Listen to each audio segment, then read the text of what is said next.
It will be hand sander. I use about 100 to 120 down to 80 sanding grit. It just depends on how much you want to sand or how light you want to sand.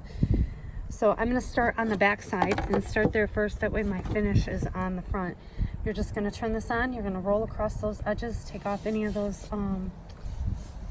looseness or the roughness.